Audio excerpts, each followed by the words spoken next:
అయితే కూటమి ప్రభుత్వం అధికారంలోకి వచ్చిన తర్వాత ఈ పొలిటికల్ హత్యలు పెరుగుతున్నాయి అని చెప్పి ప్రచారం చేయటం, దానికోసం ఢిల్లీ వరకు వెళ్ళి ఆయన ధర్నా చేసి రావడం, ఇవన్నీ కూడా మనం చూసాం. అప్పుడేంటి లిస్ట్ ఇవ్వండి అంటే దానికి ఇప్పటి వరకు కూడా లిస్ట్ ఇవ్వలేదు. ఆ తర్వాత వినుకొండలో రౌడీ షీటర్స్ మర్డర్స్ జరిగినప్పుడు కూడా అక్కడికి వెళ్ళి మాట్లాడిన సందర్భం కూడా మనం చూసాం. అంటే రాష్ట్రంలో ఏ సహజ మరణం జరిగినా కూడా అది పొలిటికల్గానే జరిగింది అని చెప్పి పిక్చరైజ్ చేస్తూ ఉన్నారు. సో ఇక్కడికి రావడం అంటే జగన్మోహన్ రెడ్డి గారి హయాంలో అసలు మర్డర్లు జరగలేదంట, లేదంటే ఆయన హయాంలో జరిగాయి కాబట్టి ఇప్పుడు కూడా అలాగే జరుగుతున్నాయి అని చెప్పి ప్రజలను మభ్యపెట్టేందుకు ఆయన ఈ ప్రయత్నం చేస్తున్నారంటారా? మీరేం చెప్తారు?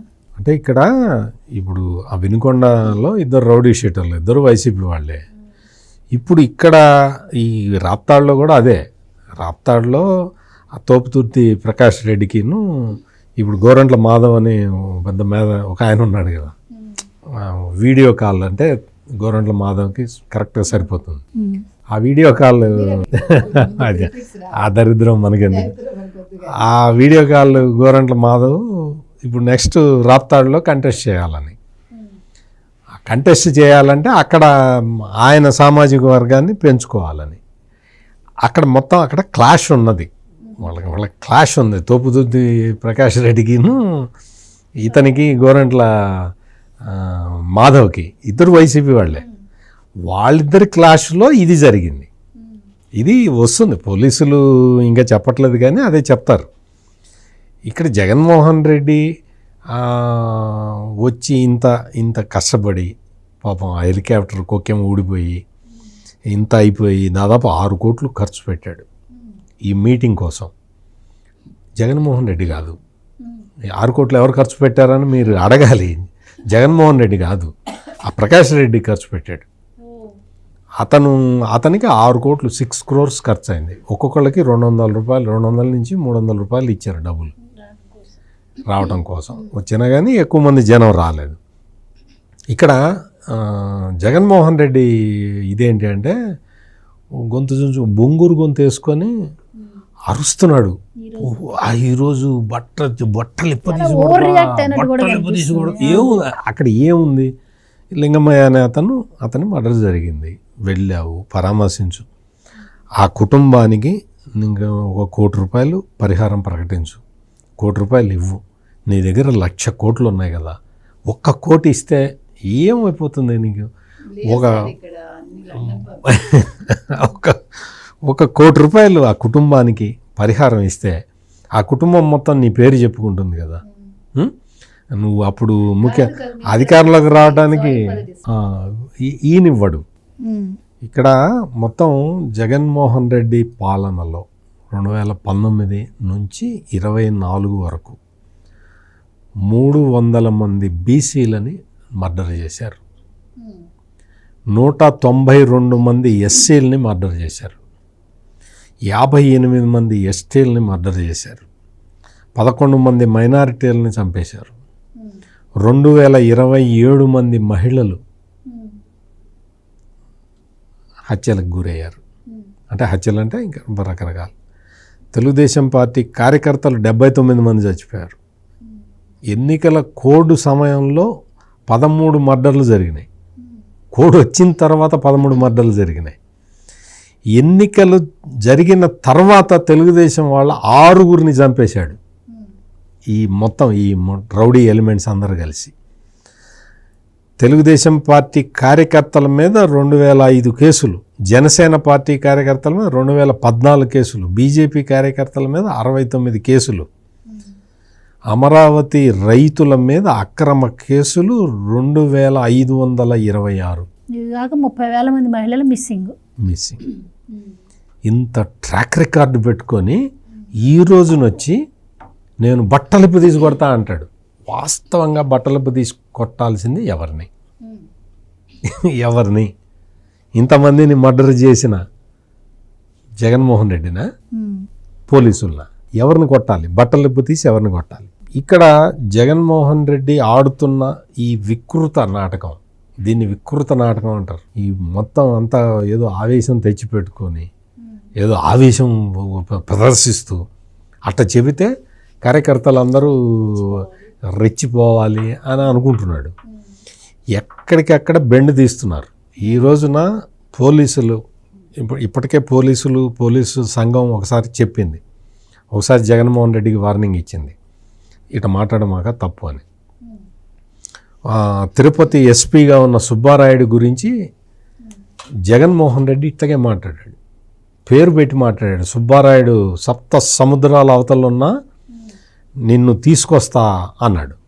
నువ్వు తెలంగాణ కేడర్ అనుకుంటున్నావు, నువ్వు తెలంగాణలో కాదు 7 సముద్రాల అవతలున్నా నిన్ను తీసుకొస్తా సుబ్బారాయుడు అని చేయి చూపించాడు.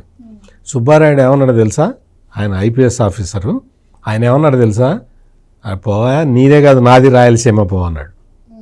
అంటే చూసుకున్నావు రా అన్నట్టు. అంటే ఎందుకు చెప్తున్నానంటే, నువ్వు సుబ్బారాయుడు లాంటి ఒక సిన్సియర్ ఆఫీసర్ తోటి నువ్వు సుబ్బారాయుడు అని పేరు తీసుకొని మాట్లాడావు. ఆయన ఏమన్నాడు? నీకన్నా ముందు రాయలసీమలో నేను పుట్టాను, పో అతలు పో అన్నాడు. ఇదే కాదు సార్, అవినాష్ రెడ్డి గారికి సంబంధించిన ఈ సోషల్ మీడియా అకౌంట్స్ హ్యాండిల్ చేసే అతని పైన కూడా కేసు నమోదు చేసినప్పుడు అన్నారు, ఈసారి నీ ముందు వాళ్ళని సెల్యూట్ కొట్టేలాగా చేస్తాను పోలీసులను అని చెప్పి అతనికి హామీ కూడా ఇచ్చారు జగన్మోహన్ రెడ్డి. అవునవును. అది ఏంటి అంటే, వాడు సోషల్ మీడియాలో పోస్టులు పెట్టాడు, వాడిని తీసుకొచ్చి పోలీసులు వాడి మీద కేసు పెట్టారు. కేసు పెడితే నువ్వు ఏం చేయాలి? ఆ కేసు పెట్టింది కూడా ఎవరిని? ఆ వివేకానంద రెడ్డి హత్య కేసు సంబంధించి ఆ సునీల్ యాదవ్ ఎవరో ఉన్నాడు, అతన్ని బెదిరిస్తూ పెట్టాడు అని కేసు పెడితే, ఇప్పుడు మరి అతన్ని బెదిరించటం కరెక్టా జగన్మోహన్ రెడ్డి? పెడితే నీకు పోలీసుల చేత సెల్యూట్ చేయిస్తానంటాడు. అంటే వివేకానంద రెడ్డి మర్డర్ కేసులో క్లియర్ కట్గా జగన్మోహన్ రెడ్డి, అవినాష్ రెడ్డి పాత్ర క్లియర్ కట్గా కనపడుతున్నది. మీరు ఒకసారి ఓటీటీలో ఉంటుంది హత్య అనే సినిమా చూడండి. ఆ సినిమాలో వివేకానంద రెడ్డి మర్డర్ మీద జగన్మోహన్ రెడ్డి వెర్షన్ స్టోరీ అది. వివేకానంద రెడ్డి మర్డర్ మీద జగన్మోహన్ రెడ్డి చెప్పిన స్టోరీ అది. జగన్మోహన్ రెడ్డి ఎవరితోటి చెప్పించాడు? సజ్జల రామకృష్ణారెడ్డితోటి చెప్పించిన స్టోరీ అదంతా మొత్తం. అంటే అదేం చూడమాకండి, అందులో నేను అన్నాను కదా అని, అందులో ఏం లేదు, డబ్బా సినిమా. అది చాలా చాలా చండాలంగా ఉంది, టేకింగ్ చండాలంగా ఉంది, స్టోరీ చండాలంగా ఉంది. వివేకానంద రెడ్డి ఒక ముస్లిం మహిళతోటి, వివేకానంద రెడ్డి పేరు అందులో ధర్మారెడ్డి ఏదో పెట్టాడు, తను ఒక ముస్లిం మహిళతోటి ఉండటం వల్ల ఇదంతా జరిగింది అని చెప్పాడు. అది స్టోరీ.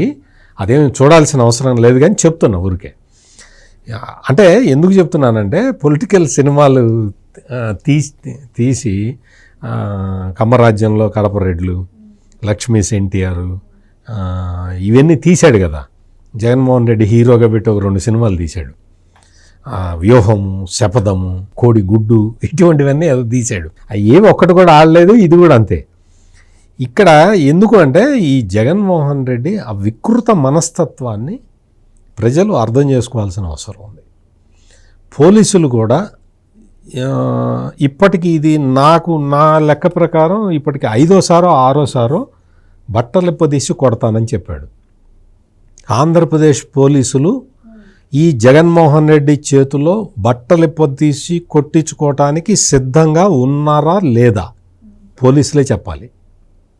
పోలీసులు దిస్ ఈజ్ హై టైం, బయటికి రావాలి. బయటకు వచ్చి వాళ్ళకేదో అసోసియేషన్ ఏదో ఉంటుంది కదా, ఐపీఎస్ ఆఫీసర్లకి ఉంటుంది, పోలీసు అధికారుల సంఘం కూడా ఉంటుంది, కింద కానిస్టేబుల్ల సంఘం ఏదైనా ఉందేమో తెలియదు నాకు. వీళ్ళందరూ కూడా బయటకు వచ్చి పేర్లతోటి చెప్తున్నాడు. జగన్మోహన్ రెడ్డి ఈ పోలీసు అధికారుల పేర్లతో సహా హెచ్చరిస్తున్నాడు. మీరు గనక నిజంగా రాష్ట్ర ప్రభుత్వం కోసం, రాష్ట్రంలో శాంతి భద్రతలు కాపాడటం కోసం పనిచేసే వాళ్ళైతే పోలీసుల సంఘాలు ఇవన్నీ కూడా బయటకు వచ్చి ఈరోజు రాప్తాడులో జగన్మోహన్ రెడ్డి మాట్లాడిన మాటల్ని సీరియస్గా తీసుకోవాలి. లేదు మేమందరం బట్టలపు తీసి కొట్టించుకోవటానికి, జగన్మోహన్ రెడ్డితో కొట్టించుకోవటానికి సిద్ధంగా ఉన్నాము, మాకు అతను ఎంత తిట్టినా కానీ మాకు చీము నెత్తురు లేదు అని పోలీస్ అధికారుల సంఘం అనుకుంటే నేనేం చేయలేను. కానీ ఇప్పుడు మామూలు పరిస్థితుల్లో అయితే ఇది శాంతి భద్రతలకు విఘాతం కలిగించేది. మిమ్మల్ని బట్టలపు తీసి కొడతాడా మీరు, ఆయన చూసుకోండి. ఇంకా పోలీసులనే అలాంటి ఇంకా ప్రజల్ని ఏ విధంగా లెక్క ఎగ్జాక్ట్లీ అదే పాయింట్. ఇది రాష్ట్రంలో శాంతి భద్రతలని చెడగొట్టడానికి ఇప్పటికే గంజాయి బ్యాచ్ ఎట్లా తిరుగుతున్నదో మనం చూసాం.